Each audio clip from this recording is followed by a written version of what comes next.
It's going. Everybody out there, welcome to our virtual tasting. We're just getting a few things set up here real quick. And we are live. Cool. And you can hear me? I can hear you. Okay. Can you hear me? Yes. Yes, yes, Nice. yes. Definitely. So, good.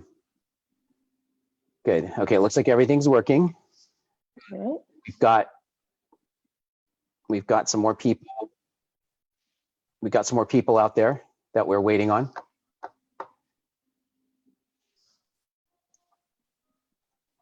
All right, I'm all good here.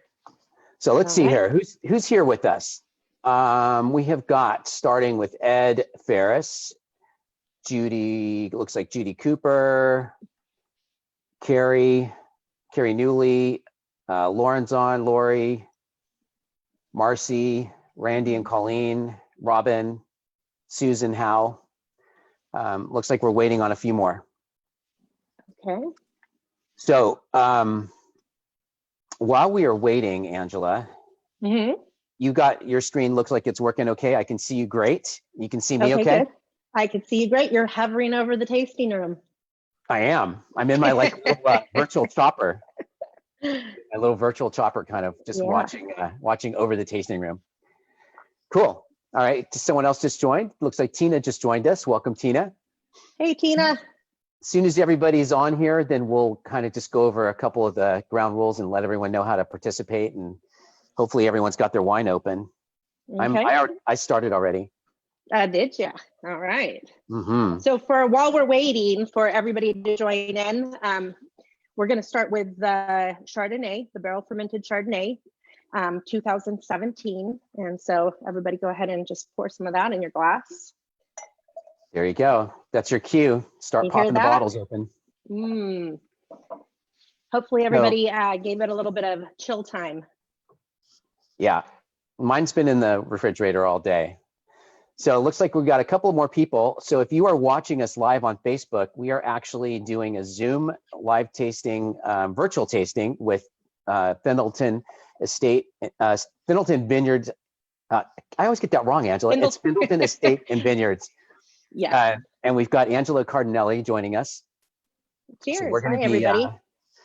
we're live on Facebook as well. So cheers, everyone out there on Facebook. Now, the people that registered for this and actually got a shipment of wines, they are going to be tasting along with us. And if you guys are interested in doing that, of course, just check out the Kilt&Cork or El Dorado Winery Association Facebook pages, and there's lots of links to some virtual wine tastings that we're doing. But tonight, we're really excited to have Angela. It's going to be fun. We got a couple more people. Okay, so there's 12, and I think you said that was probably about what we're going to have. 13. 13. I think we are going to have 13, so we might be one short, but I say we get this party started. All right. Well, everyone out there that is joining us, make sure that you've got some wine near you. You should have 3 bottles, right, Angela? Well, 2 or 3, depending on the package. I think most everybody did the 3 package virtual tasting. So we will start with the Chardonnay. Second, we'll do the blend, which is called the Picasso Red, and then we'll end with a big Petite Syrah. Big Petite Syrah. Very cool. All right. Well, we're going to get this party started officially. So officially, welcome to the Kilt&Cork virtual tasting room series. Tonight we have Angela Cardinelli from Findleton Estate and Vineyards. And we're really excited because we've got 2 or 3 wines that you're going to be tasting. We're going to go through the white first. But first, a couple of housekeeping things for the people that are out there watching on Zoom. You are definitely encouraged to communicate with us and let us know that you're out there, comment on the wines, ask questions. We're going to go through all kinds of fun stuff. And I can also see you on Facebook if you're out there. I can definitely answer some questions or get a question over to Angela. But on the Zoom people, it's one thing you want to do so that you can see everybody's questions and everybody's comments is down there at the very bottom of your screen, you can click chat and the chat box will open. And if you have it open already, that's great. But you want to make sure that you're next to your name, there's a blue highlight there. You want it to say all panelists and all attendees. So just click on that little blue thing that says all panelists right now and make it to all panelists and all attendees.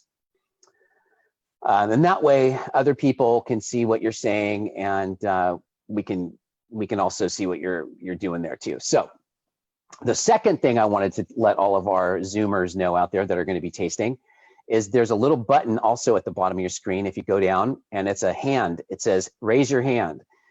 If you raise your hand, we can either ask you to raise your hand if we want to see if everyone's participating, or if you have a question, just raise your hand and we will click on you and allow you to talk later on in the program.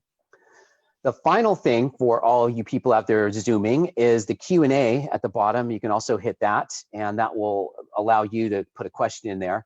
And then we can get to those questions as well, because Angela is here to answer every question you have about Findleton, wines, family, everything. She's an open book tonight, right, Angela? Open book. Very cool. All right. We're seeing a lot of people out there joining us all over the place, Facebook and on Zoom. So Angela, it's your show. Tell us about the first wine we're going to taste. All right, well, we're going to be tasting a 2017 barrel fermented Chardonnay. It comes from Stonehaven Vineyard, which is about 2,600 foot elevation in the Pleasant Valley area right off of Bucks Bar. Ed Goltz is the farmer, and we've worked with him, contracted with him, and got these grapes for probably 20 years. Back when my dad was just making wine as a home winemaker, he used to go pick from him and make wine. So, and actually the Chardonnay, back when we started over 17 years ago, we only had 3 varietals, and Chardonnay was one of them, and it was from Stonehaven Vineyard. So this 2017 is actually special. It's not something that's on our shelves right now. So if you came into the tasting room for real, you would get a 2016.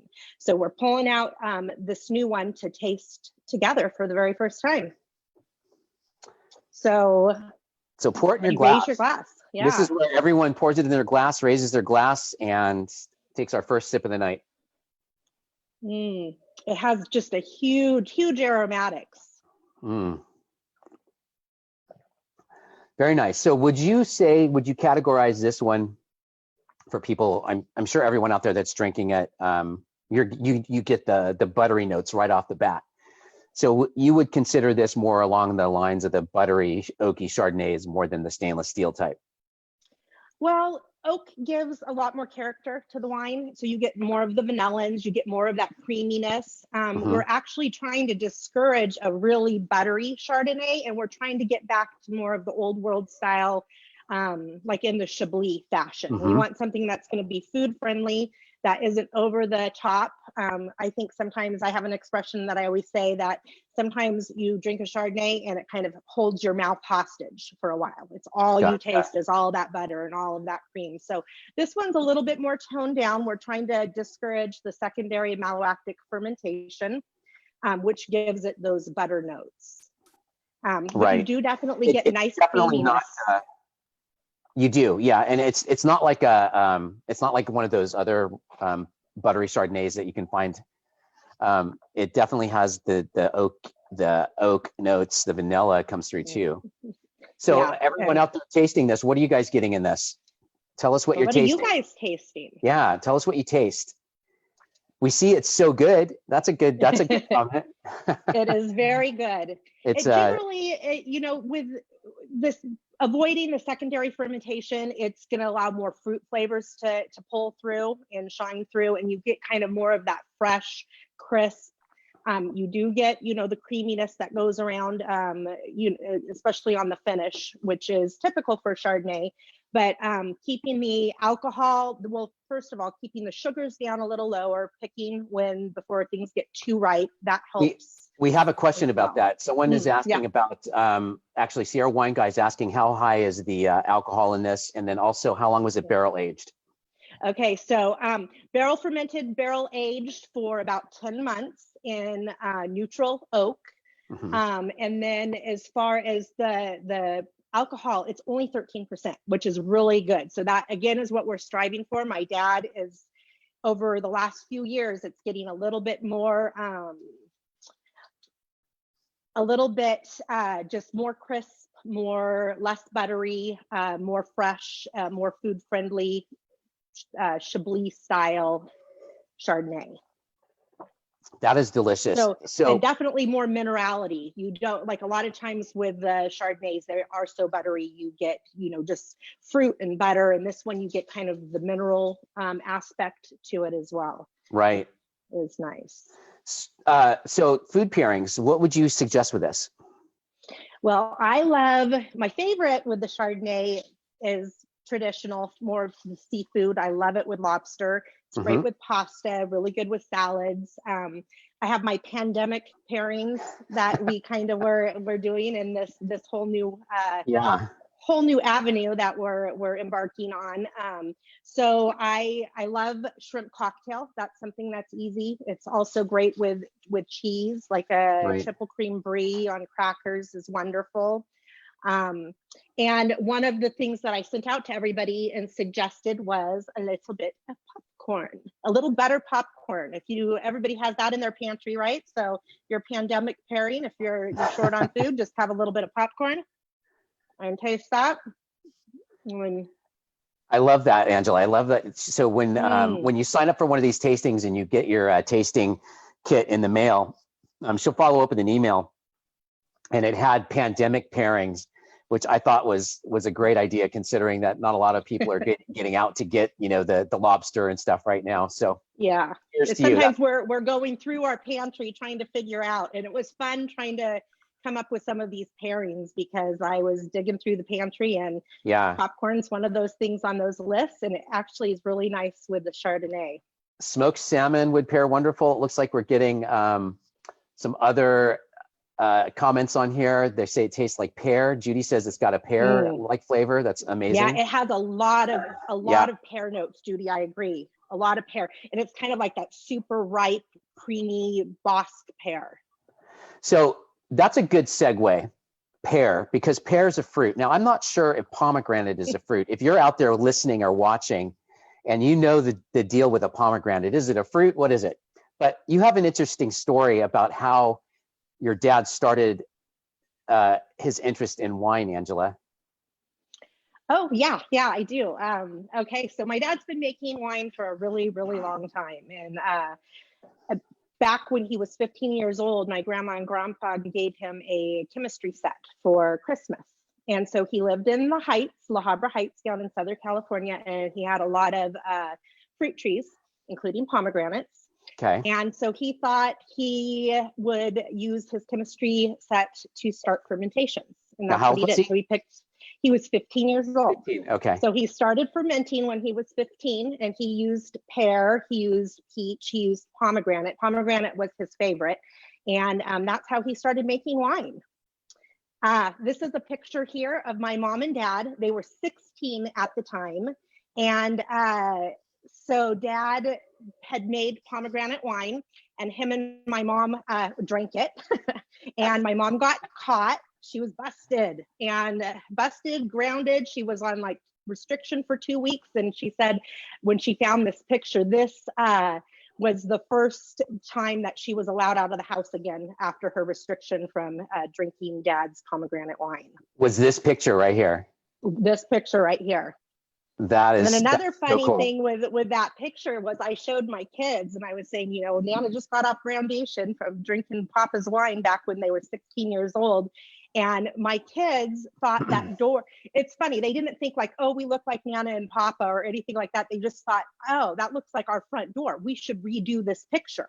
So they dressed up and they duplicated the picture of my mom and dad when they were 16 years old. And this is my son Clayton and daughter Alana.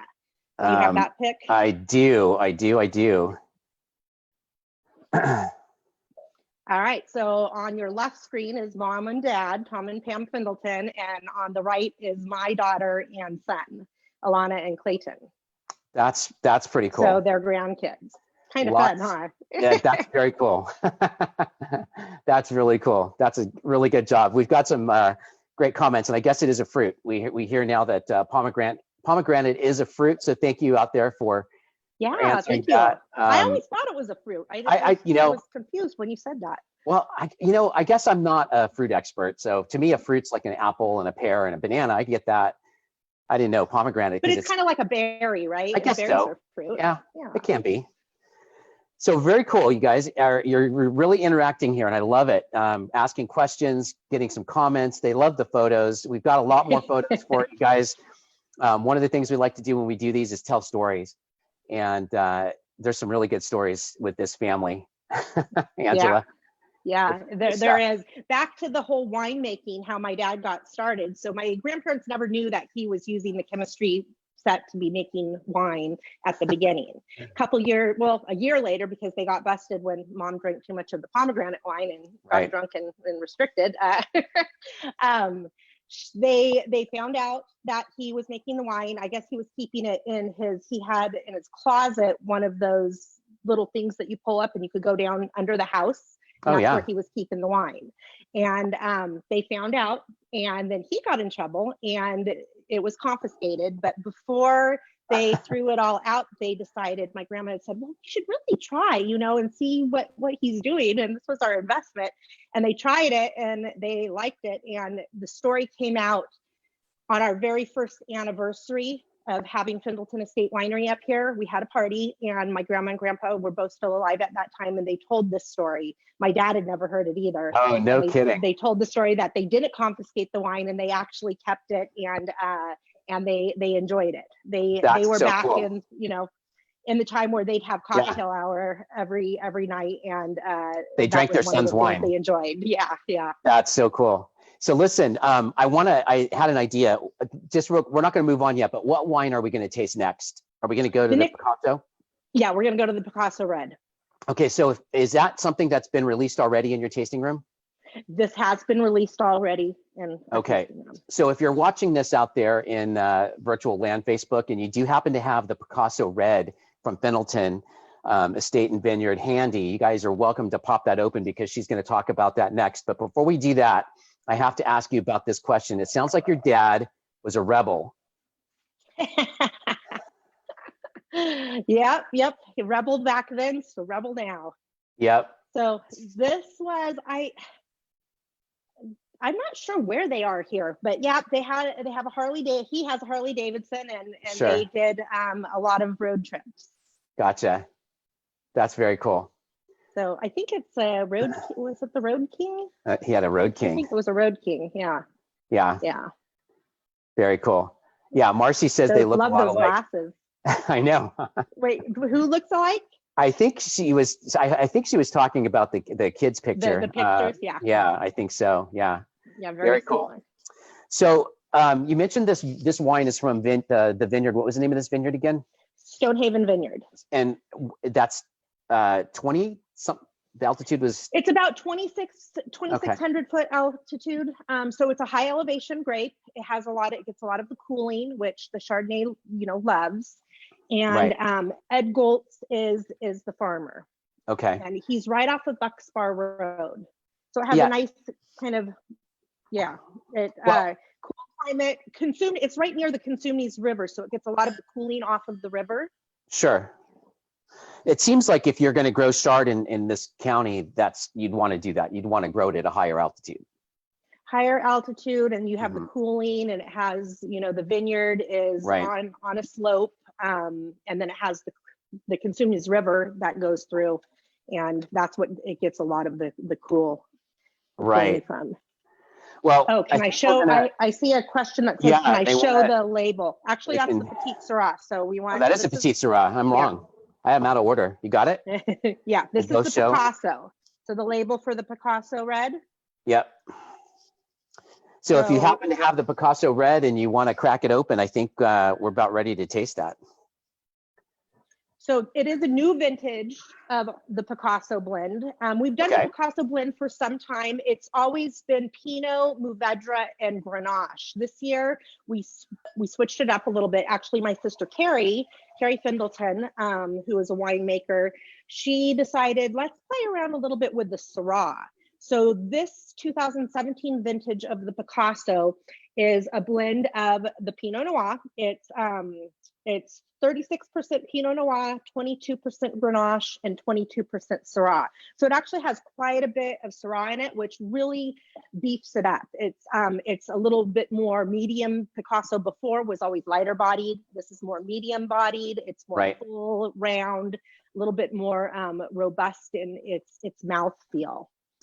So Angela, we've got a couple of people that have their hands up. We're going to go ahead now. Again, if you're watching out there and you put your hand up, that's telling me you have a question that you're not asking in the chat. So you kind of want to talk. So a couple of heads up. If you have a camera on, when I take you off, when I hit allow you to talk, your picture is going to pop up here.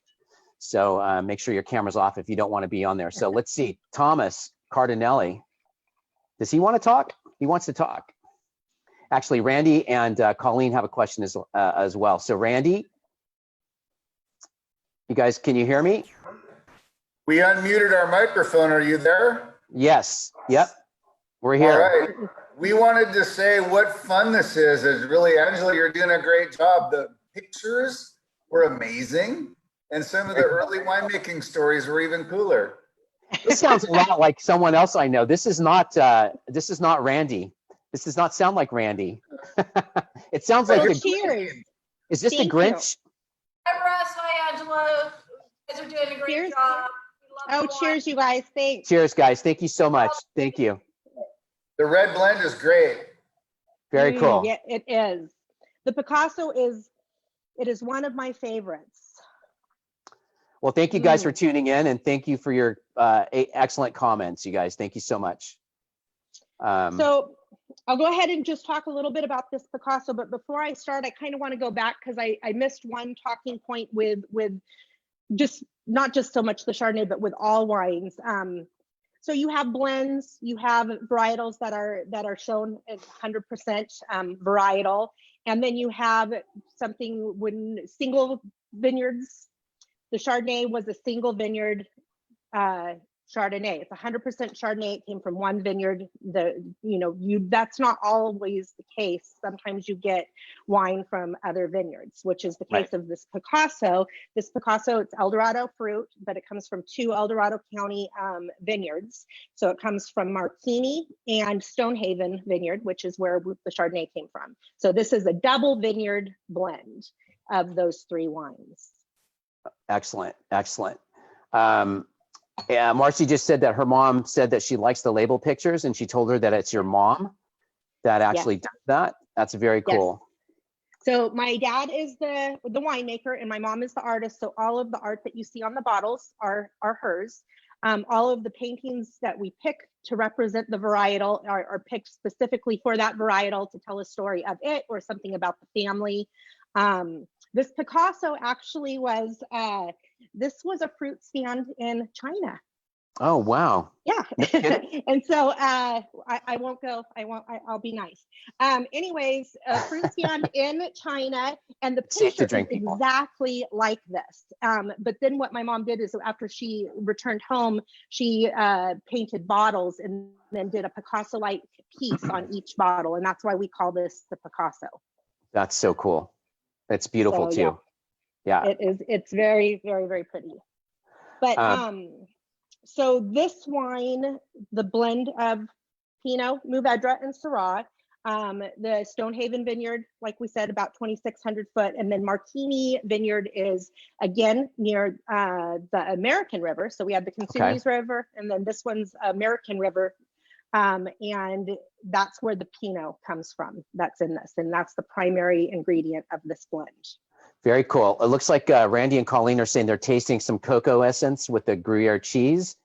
Oh, I have some Gruyere. I'll try that too. Yeah, I get a lot of chocolate on the tail end of this wine, on the finish. Yeah, and you're right that it's the petite, the one that just kicks it in the ass on this one.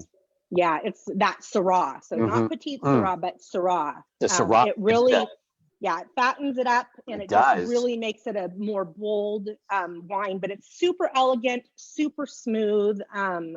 It's delicious. It's a delicious wine. Yeah. It's funny because when you look at it, it's a beautiful color, and the body almost looks kind of like a Grenache or a Pinot. It's light, but then you taste it, and it's big. Right. It's a big wine. Well, and which makes sense because it's the Pinot Noir is the largest amount of wine, followed by Mourvedre, and then the Syrah. Those are even. So it's, imagine how light it was when it had just the Grenache in it instead. Yeah.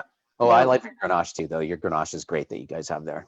So, what else? What was your pandemic pairing for this wine? Okay, so my pandemic pairing for this wine was a couple different things. Okay, so fruit snacks. You have these in your pantry, right? If you have kids, you do anyways. So I tried this wine with fruit snacks, and it was super fun. I loved the strawberry and the raspberry, but if you tried the grape and there's another one in there, those aren't good at all. But kind of fun to do that. When you're doing wine pairings, that's what you're doing. You're just experimenting. So you're tasting, you're sipping, and you're seeing what's going on. And so the strawberry and the raspberry fruit snacks went really well. But the fresh raspberries, if you guys, anybody out there get fresh raspberries to go with this? Nice. Yeah, anybody? I don't. Yeah, you guys are free to answer. Tell us what you're tasting when you are this, and then paired with the wine. You know, I got to remember to bring food to my set when I'm drinking these wines. I don't have any food, and I'm sitting there looking at you guys, looking at you eating, and I'm like, gosh, I need to have some food on set here. Oh, wow.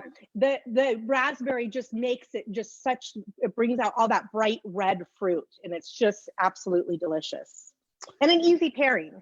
And hey, if we have to go back to being hunters and gatherers, we could gather some of these and go drink some wine. Hey, I'm going to show another picture, but this one's of you. Uh-oh. I know. Look at this look. What are you thinking in this picture? Like, really? I'm like, I have to pick all of these grapes, really? Where was that at?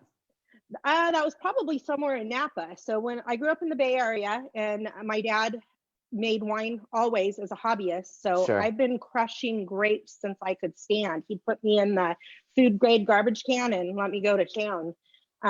So yeah, he just had friends, and we'd go to different vineyards and we would pick.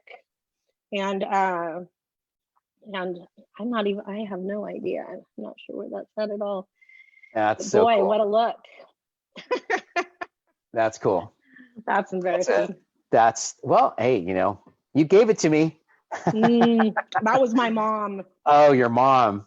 Yeah. So you said he started crushing and making wine at an early in your lifetime.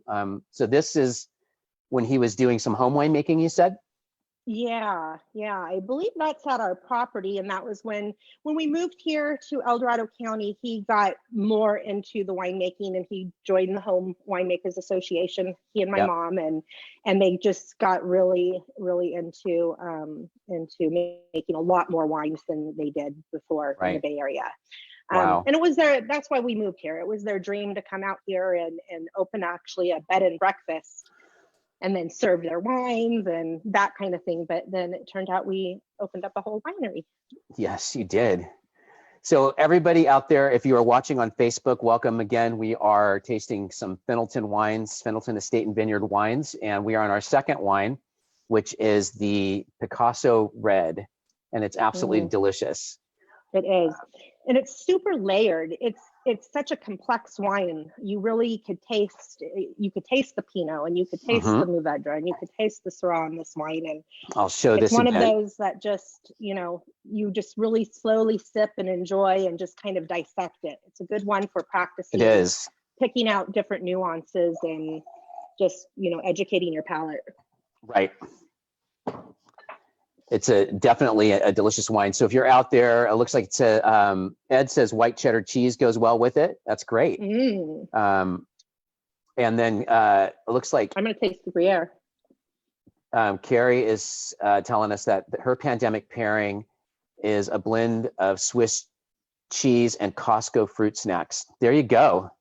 Now that is incredible. That's very cool. How did you like the strawberry fruit snack? I'm interested in knowing. Yeah, Carrie, how did you like that? Please tell us. I'm curious to know that too. So we just have all kinds of really cool stuff to show, all kinds of cool pictures. So these guys look familiar. Yeah, those are our boys, the Findleton squad. So these are the Yep. faces that you see when you come up Friday and Saturday. And normally the music will be blasting and these guys will be pouring some wine. Nice. And usually the kind of music that they play in that tasting room that you guys like, it's always good. And a lot of Jimmy Buffett too. Yeah. They always have good music, good tunes going on. It's very cool. Yes, they are definitely well-dressed gentlemen, that's for sure. So any other notes on this wine, you guys out there drinking this? What do you think? Yeah. It's okay. Now, again, this is it's okay to say it's not your cup of tea, and that's all right too. Everyone has different palates, and I think when we think that we all have to like the same wines, it's not going to happen. And I know Angela and the family, they're not going to be upset if you say it's not, but I think everyone's liking this wine, Angela. I'm thinking we're getting a lot of people saying this is definitely a delicious wine. Right. Well, this is actually one of the wines that I would recommend to people who, sometimes you have people who come in and say, oh, I don't like reds, or this is one that's so smooth and easy and silky, and it's not over the top, and you don't get hit with the too many tannins or too much acidity. It's just a really even keel wine, very food friendly. So this would be one that I would recommend to people who, say, oh, I don't know, reds are a little much for me, or, whatever. This is a great wine. And my husband and I, when we used to get to go out on date night and we'd go to restaurants, this would be one that we would bring to Cork because it just goes well with everything. It really does. That was so long ago. I know. It seems like, huh? Last weekend we had to go park on a hill. It was like being in high school again. Oh, wow. There's some benefits to that. That's kind of cool. Very cool. Yeah. We went 4-by-in. It was pretty fun. That's really cool. Well, I love this. Cheers I love to Marsha and Shauna and Lori and everybody out there. You guys, thanks for being here with us. Yeah, definitely, guys. Thank you for signing up and joining us and getting some wines from Findleton. We're going to talk a little bit more about how you can get more wines later. Which is always a good thing. It's always a good thing. Yeah. Well, just getting the wine. So I got to finish this in my glass before we move on. So I'm going to show the bottle. If you have, do you think people have this in their home already? The Petite Syrah? They might? No. They don't. No, So they will not. They might have a Petite Syrah, but it's not going to be the 2016. Okay. So if you came into our tasting room, and we were able to taste, I would pour you the 2015 Chardonnay, and that's what you would purchase, and that's what's on our order forms. Tonight's special for all of our virtual tasters, we're opening up and getting into the 2016. Gotcha. All right, so 2016. This one is a fun label. It's Burning Woman. And my mom went to Burning Man a few times. So this was painted the last trip she took to Burning Man.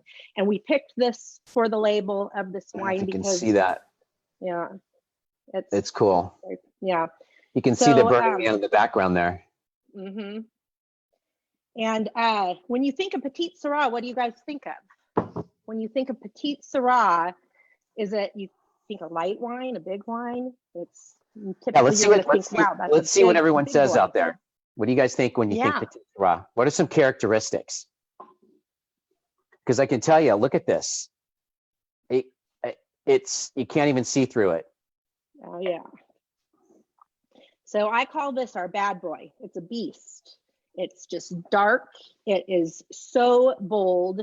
It's fiery, like the label. There's a lot of tannins in Petite Syrah, and Petite Syrah, sometimes like if the people who don't have really good enamel, that's when their teeth turn all purple.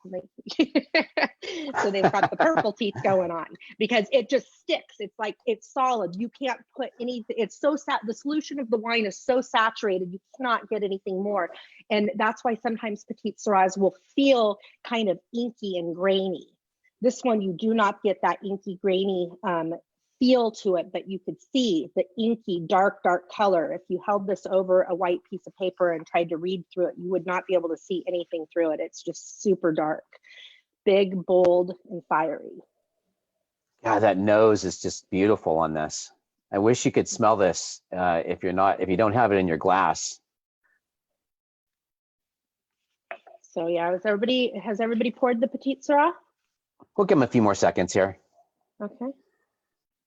Hopefully you guys are moving on to the Petite.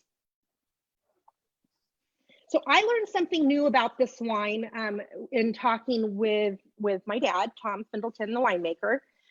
We get the grapes for Petite Syrah from Thor Vineyard, but I didn't know that Thor Vineyard was a part of a very, very old El Dorado County ranch. So he told me the story about the ranch a little bit. It's called Grand Point Ranch. It's a 150-year-old ranch in El Dorado County. They used to farm it mostly for fruits, but there's vineyards on it now. And Thor Vineyard is where we've always got our Petite Syrah. It's 100% Petite Syrah from Thor Vineyard, single vineyard, so one place. It's located over by Happy Valley in Somerset area. So this guy's about 14.8% alcohol. Wow, just not big full bouquet. You do not get that 14.8 in here for sure. It's smooth. So it's smooth. Smooth and velvety. It's heavy though. You feel that weight on your palate, and it's a beautiful, beautiful wine. The Thor Vineyard is a double gold vineyard. It's received a lot of awards from a lot of different winemakers who use their grapes and make the wine. So we're lucky that we get to contract with them and work alongside them to make this great wine. Speaking of double gold, all these different, hold on here, where are we at? Yeah, my screen got messed up there. I know, I have I put the wrong screen up. See, that's what happens when you're drinking and you're like not paying attention. This is what we want to see here. Oh, there we go. Yes. Those are some medals there. That's for sure.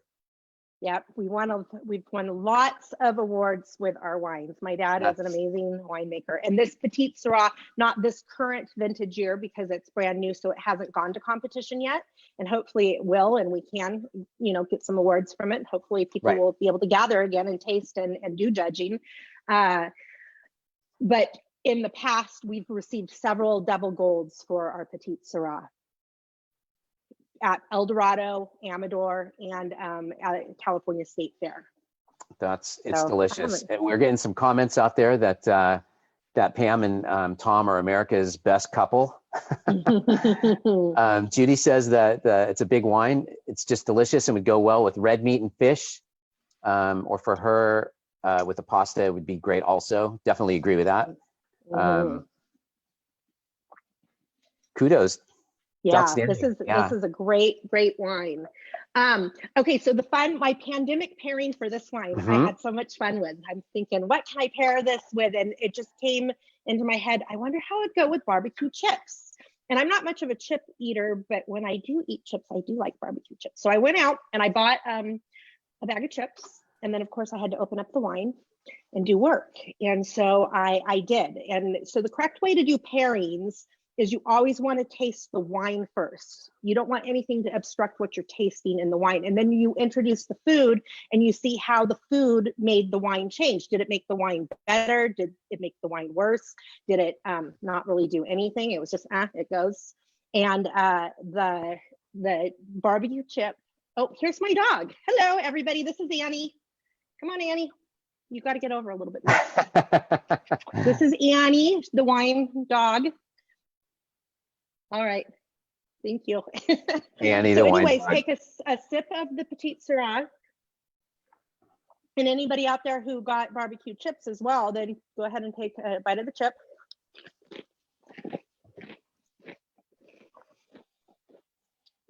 And then you want to sip the wine again. I always like to sip the wine when you're, swallow your food.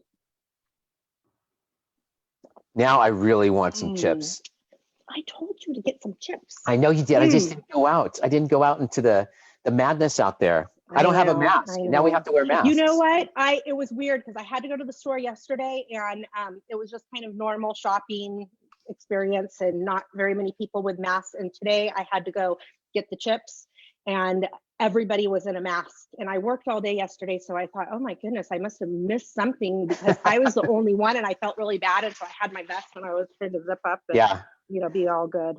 It's like showing up to a costume party, being invited to a costume party, showing up, and then nobody's wearing a costume. Yeah, your worst nightmare. I was like, I got to get out of here really quick because I am the only one without a mask. I don't know what I missed. Yeah. But that was this is my very favorite pandemic pairing is the Lay's barbecue chips, plug there, and the Petite Sirah. It's amazing. Also goes really good with beef jerky. So this is a staple. You got to have some beef jerky in your house. Yeah. Also with a sharp aged cheddar and salami. And my very favorite pairing, and great on a day like today, it's rainy and cold, and you've got a big full-bodied wine that just kind of warms you up like a nice warm blanket, and some Italian wedding soup. It's just so comforting and delicious, and with a rich broth, and it's a wonderful pairing. And I've had that. Your soup, your Italian wedding soup is outstanding. It's so good. Yeah, I did that at the what event did we have? The Winter Wine Adventure. Wine Adventure, yeah. And it wasn't that cold that day, but it still warmed you up. It still was really good. So Judy says that she's been making masks all day, and she's got one that she can bring you tomorrow. So you have your own mask. Thank you, Judy. A ladybug pattern. I like it. That's awesome. Ladybugs are great for pollination. We want lots of pollination. So we're going to show another picture here because this picture just cracks me up. It's like he's the big sexy right there. Look at that. So tell us about this picture. So that's my dad, Tom Findleton, and he's chilling. That's a good picture of him. You notice he has something in his hand, and it's not wine, because my dad's saying is that it takes a lot of good beer to make great wine. And I think he's sipping on probably one of his favorite beers there. Yeah, definitely. I think that's a very common saying for the winemakers out there. Right? Yeah, definitely. That's cool. Very cool. Yeah, so he must be around there somewhere. I'm sure if you say hi, he'll get it, right? Hope. He'll hear you. Uh-oh. So Angela froze for a second. There you are. Are you coming back? So if you are out there watching while Angela is going to be unfrozen here in a second, please tell us what you think about the wine. There you go. You're back. I'm asking people to tell us their thoughts on any of these three wines. And if you have any questions about any of the three wines that we've tasted, the Chardonnay, the Picasso Red, or the Petite, please send them in. Let us know what you're thinking out there. And if you want to talk, again, just raise your hand and we'll let you ask us some questions and comment or whatever. It's always good to hear your voice. So yeah. All right. So we've got. Well, no, you go ahead. I was just going to get some more pictures. While we're waiting for some questions, I'll speak a little bit to the wine. It has a lot of tannins, but the thing that there's a misconception on the tannins. Hey Claire, I lost my screen. Sorry guys, we're having a little technical difficulty. Okay. All right. So lots of tannins in this wine, but they're soft. They're soft, and then they're not abrasive. A lot of times people say they don't like tannins because they're harsh and they're extractive, and nobody likes that I call it cat tongue, that sandpaper, gritty cat tongue feeling that tannins will give you, but that's when they're not balanced. And I always speak about my dad and his winemaking style. I think his big gift, his gift that he gives us all is creating the balance in the wines.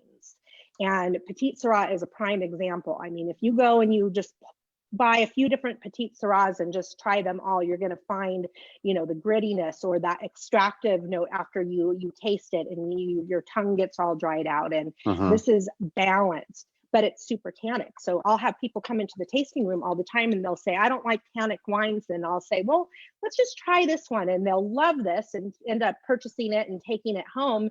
And I laugh and kind of explain to them, this is the most tannic wine that we have, that has the most tannins. It's huge. Right. It's, you know, there's nothing, I joke, there's nothing petite about this Syrah. It's a big bad boy. Yeah, I have friends that their favorite varietal is Petite Syrah, and they look for Petite Syrahs that they can stand a fork up in. Yeah, chewy. It's like dinner. Yeah, exactly. And this one actually, I think, would definitely be that it's set, like you're right. You're not getting that dry mouth or the cat tongue or any of those characteristics that you get from some petites. So right, just smooth and velvety, and that dark fruit. You get those chocolate. I get some pipe tobacco on the finish as well, and chocolate.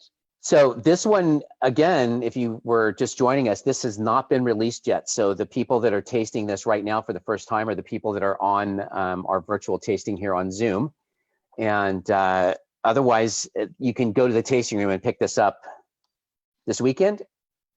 Oh, absolutely. Very cool. Service. And also, when you offer the specials at the end, they could get both the Chardonnay that's not released and this 2016 Petite Syrah that's not released. They could request that and get that in their order.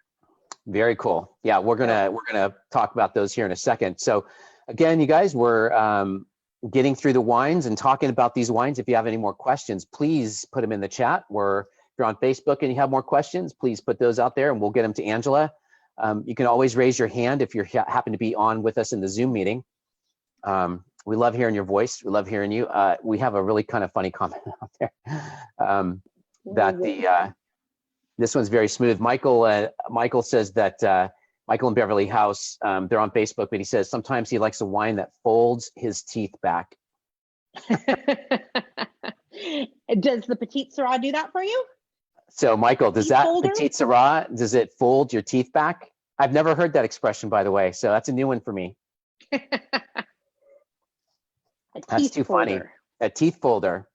So we got some more pictures here I want to put up before we move on to the next part of this, but got the family?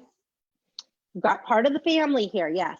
So on the left is my sister Carrie Findleton, who's a winemaker in Napa County, and then my sister Janetta, and my dad and my mom and myself. And this was cool. This was actually this Christmas, and we did a vertical tasting of our estate Pinot Noir. So we source over 60 acres of Eldorado and Amador fruit, working closely with the farmers who grow them for us. But this is our estate wine. This is our baby. This is, we have a great story about the Pinot Noir as well, because Pinot Noir isn't a typical Eldorado County fruit. Right. So when we were planting our vineyard, we had all the soil experts and people come out and test and let us know what we could grow. And they said we could grow a lot of things that everybody else was growing, but they said we had a unique situation. And we are situated in a little microclimate that would be conducive to growing a Burgundian clone Pinot Noir. Wow. And we got really excited and we decided to go ahead and go for it, which was super risky because Eldorado County doesn't really do Pinot Noir. Right. And it needs a specific climate and temperature and elevation. Well, we had the elevation. We're right at 3,000 foot elevation.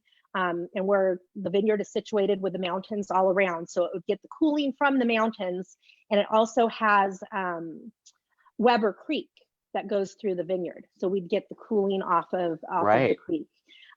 So in the morning and the evening time, so it won't get too hot. And so we took the chance and we went ahead and planted the Pinot Noir. And that's where I'm trying to see here. Where's my estate Pinot Noir? Here it is. So my mom painted this painting because they invested all of their retirement money in doing the vineyard, and then they had to wait. So you're waiting for your planting your rootstock, and then you've got to graft on the clone of the Pinot, and then you're waiting a few years before you even get anything in the bottle. And as you know, Pinot Noirs are very small yielding. It's not a large yielding crop, and they're very finicky. And so it was a big risk, but we did it and we made it. And going back to that picture, 2004 to 2017, we did a vertical tasting. And one night we did the odd years, and the next night we did the even years. And everybody's favorite was actually the 2004 and the 2005. So, gosh, that speaks just huge about the ability for Pinot Noirs to age and be good wines, over 10 years, Sure. Wow, that's pretty amazing. And I've had your Pinot, and it's a delicious Pinot. I didn't really realize where it was grown, and that it was actually local fruit. It's local fruit, and that's our baby. So it's our love child there, and it's going back to that picture again. Well, you said baby. Parents, my parents, I mean, that must felt so amazing to them that, that was their dream, and they did it, and they're living the dream, and sharing it with their family and sharing it with all of you guys who we just appreciate so much. And you're our few family. And it looks like she's eating some of the fruit right there. So that is my sister Carrie's little girl, and she helped with harvest. That's Clara. And she was doing some picking and putting the grapes in the bucket, and also eating as well. Of course. Yeah. You can't just put them in the bucket. She's really, that's awesome. Very cool. So any brave souls out there want to raise their hand and give us any more questions, or are you guys about done with the questions? We'll be here as long as you're here. So I just want to put that out there. This isn't one of those where we're a hard stop at 7:30, unless Angela has to take off at 7:30. But of course, we're not going to be here till midnight. But if you guys have questions or you want to keep chatting, I mean, this is it. This is what bring on the questions. Come on. This is what you do on a Saturday night right now, is you hang out with your friends who make wine. And Angela has been gracious enough to be here with us and talk to us about these wines that her family's making, and it's awesome. Ed says that he's not a white wine person, but Findleton Chardonnay is absolutely amazing. Hey, that's cool. You got a convert there. Yeah. Very cool. And I'm right with him. I've tried to drink Chardonnay for years, and I always will taste it, and it just I've never been a fan until the last probably 3 vintages of our Chardonnay, because they've been more austere and crisp and clean and less buttery, and I like that. Right. No, it's delicious. And we have a question for you. Randy and Colleen are asking, what's your favorite wine? So my favorite wine, I actually have kind of a fun story about that. 2007, we started making a Cabernet Franc that came from Geisler Baron Vineyard, Somerset area, about 1,700 foot elevation. And I feel Cab Franc is one of the varietals that we do really well in this county. And I fell in love with it, and it's been my favorite wine ever since 2007. But my joke is I have affairs with other wines. And it just depends. I love our Sangiovese. Right now, Cab Franc, No, I try to keep it a secret from Cab Franc. I don't want to hurt its feelings, but I always go back to Franc. So you like the right now? I love the Sangiovese. My favorite right now is actually our 2016 Grenache. Light on the palate, but just so expressive and bursting in flavors. It has this great creaminess, this creamy mouthfeel. It's just, it's like dessert, but it's not sweet at all. It's totally dry, but it's just really expressionate and layered in its fruit. It's delicious. Right. That is my favorite right now. Sangiovese has been my favorite in the past, especially our 2014 Sangiovese, which unfortunately we don't have anymore. And And I love our Pinot Noir, but it's hard to have that be your favorite when you don't have a lot of it. It's not something Right. that we get to enjoy very often. You can't drink it much. Well, it looks like we have another question from Randy and Colleen. So Okay. I'm going to go ahead and get them unmuted. Okay. Randy, guys, can you hear us? So listen, we want to sing happy birthday to Marcia. They want to sing happy birthday to Marcia. Oh, It's her birthday, it looks like, so let's all sing. All right, Okay. you go ahead. on 3. 1, 2, 3. Happy birthday, Birthday to you. You guys aren't singing. Happy birthday Birthday to you. Happy birthday, dear Marcia. Queen Marcy. Queen Marcy. Cheers. Happy birthday, Happy birthday to to you. you. Cha, cha, All cha. right. Cheers. Nice. Cheers. Very cool. All right, you guys. Question. Yeah, It we've says, got what some is questions. Tom Senior's favorite wine? So my dad's favorite wine is our Fumé Blanc. Specifically the 2018, it's our latest vintage. It's something that's on the shelf. You can get it right now. Again, he was going for a really crisp, bright Fumé Blanc. So for those of you guys who don't know, Fumé Blanc is just a fanciful name for Sauvignon Blanc. Same exact varietal. It's aged in oak instead of stainless steel. You could age Sauvignon Blanc in oak and still call it Sauvignon Blanc, but you can't call a Sauvignon Blanc a Fumé Blanc unless it's aged in oak. Oh, okay.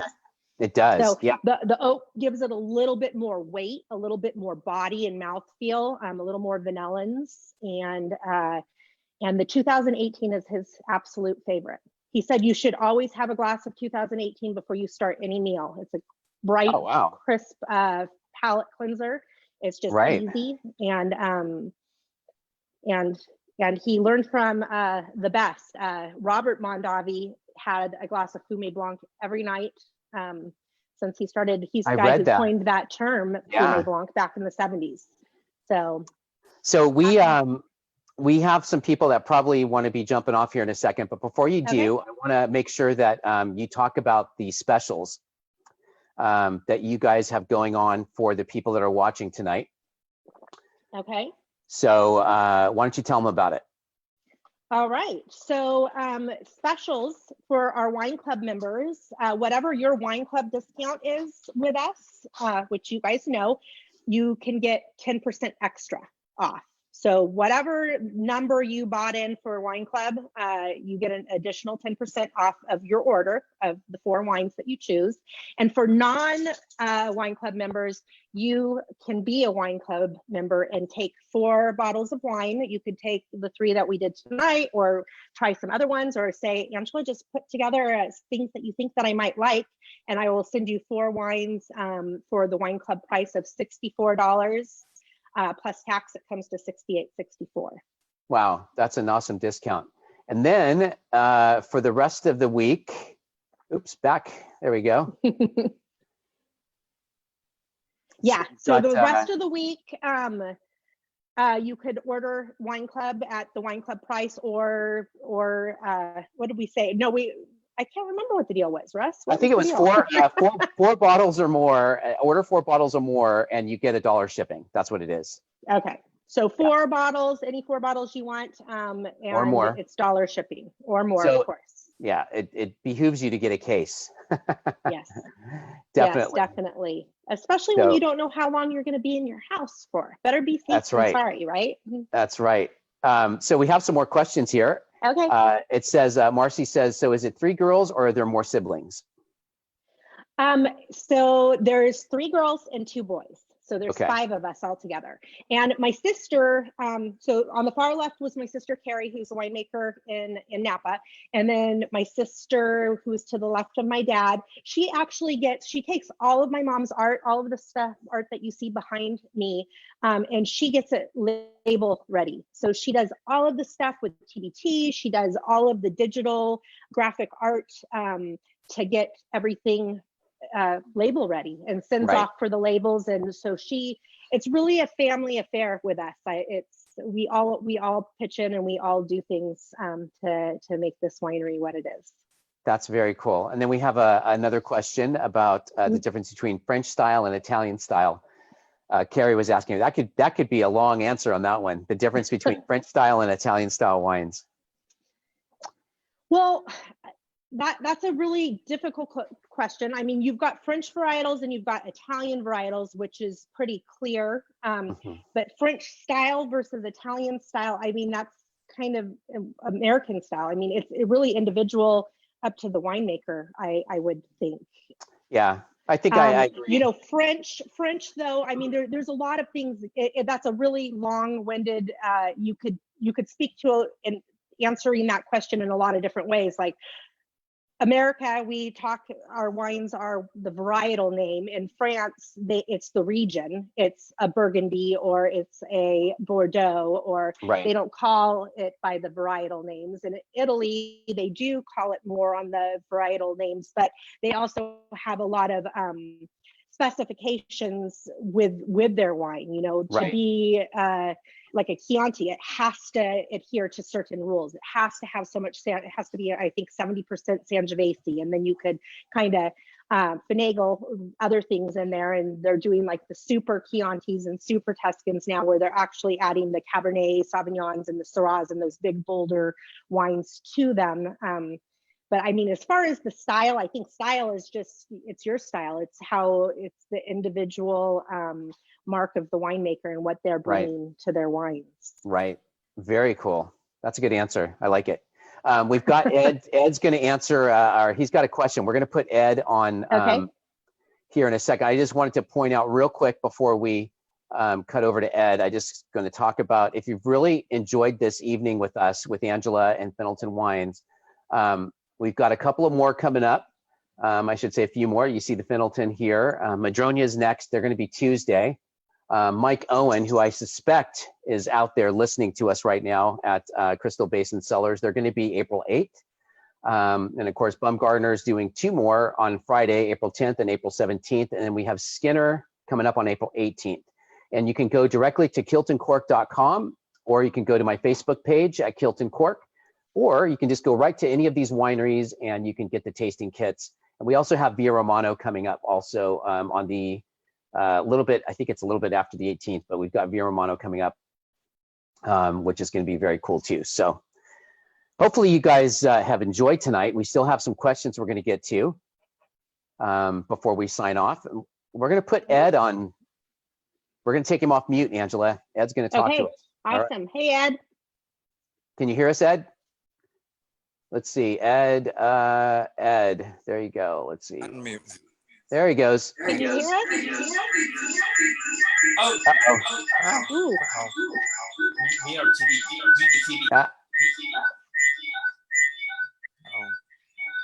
Are you trying to kill me, Ed? Well, can you hear me? I can hear you. Yes, Okay. So right, we just want, there's 6 of us here. We just want to say thank you for doing this. We had a wonderful time, and it was nice seeing the family again, because we love you. We love the family. We love so you. There's many. I wish you could see our living room. Full of people pouring your wines. I see you in my nice. brain. I know who's there, and I see all of your faces. And cheers to you guys, and thanks for being there for us. And we all need to stick together through this. That's right. Thank you very much, Ed. Thank you. Thank you for attending, and thank you for being here for Angela. Thank you. Our Cheers. pleasure. Very cool. That's awesome. Well, we have a little bit more time. If you guys any more questions here, like I said, we'll be here till we're done with your questions. We want to respect your time as well. But this has been a lot of fun, Angela. Oh, well, thank you, Russ. Thank you for hosting. And what a great idea.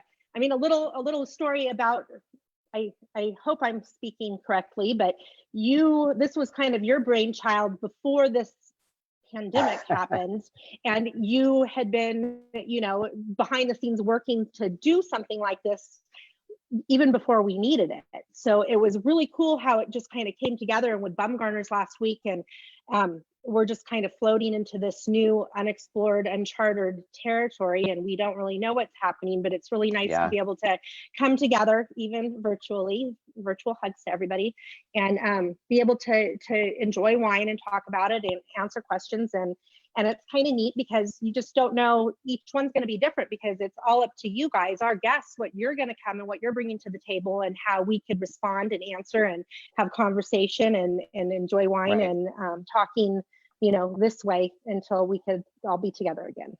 Absolutely. And hopefully that won't be too much longer, but you know, we just want people to be safe. That's all. Yeah. And so even though we're stuck in our homes, you know, at least we still have this. This is cool, being able to talk to other people and interact with people, and drink some amazing wines, Angela. Absolutely, absolutely. Yeah, and we have a lot more, so we could definitely be doing this again if there is, you know, people want to do it. We've got 23 varietals.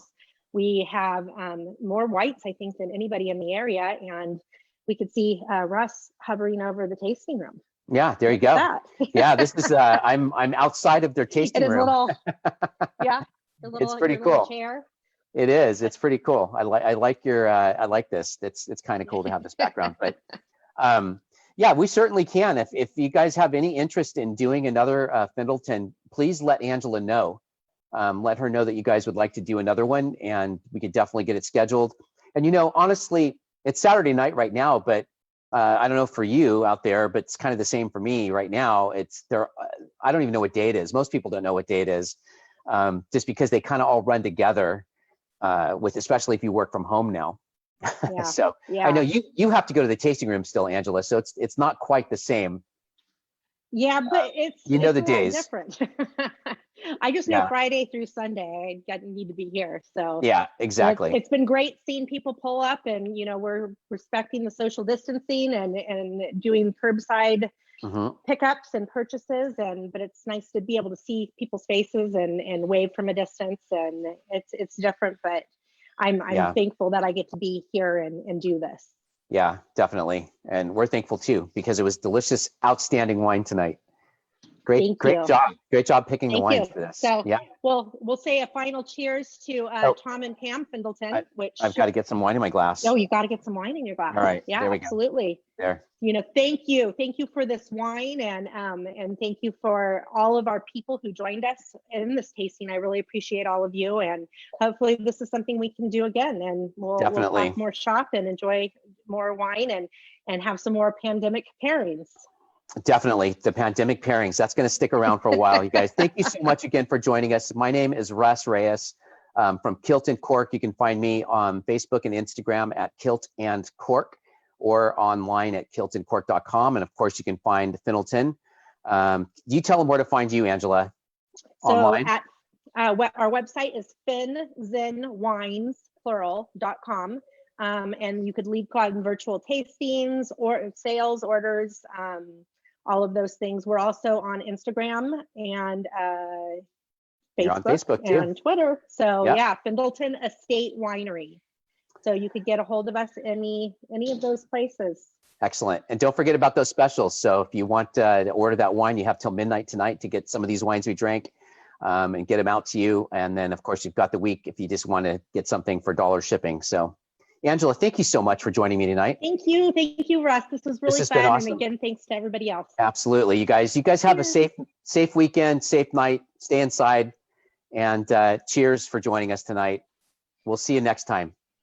Yep. Cheers. And thank you to my boys who helped me, because I'm technically challenged. So thank you to them. They did a great job. Thank you. All right, guys. Have a good night. Bye. Bye.